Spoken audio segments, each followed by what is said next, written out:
लहानपणी हात धरून चालायला शिकवणारा, पडल्यावर गुडघ्यावर कुंकर घालून उठवणारा, खेळात जिंकावं म्हणून स्वतः हरायला तयार, बहिणीच्या हसण्यातच पाहणारा स्वतःचा संसार. रागात ओरडला तरी मनात असते फक्त काळजी, चुकला तरी पाठीशी उभा राहणारी त्याची राजी. आई वडिलांनंतर सर्वात जास्त समजून घेणारा, बहिणीच्या प्रत्येक दुःखावर छाती पुढे करणारा. त्याचं प्रेम दाखवायला शब्द कधी पुरत नाही. भांडण जरी असली तरी मनात रुसवे फुगवे राहत नाही. घरातली भिंत जरी तुटली तरी नातं कधी तुटत नाही. भाऊ बहीण हे बंधन जन्मोजन्मी बदलत नाही.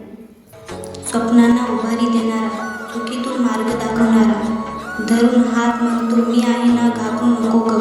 आयुष्यभराच्या वाटचालीत तोच असतो पहिला आधार. कधी मित्र, कधी बाप, कधी गुरु, कधी साथी.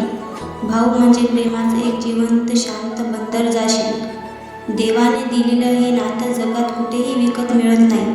भाऊ बहिणीचं नातं म्हणजे आयुष्यभराचं ताज, कधीही न कोमेजणार मुलं काही.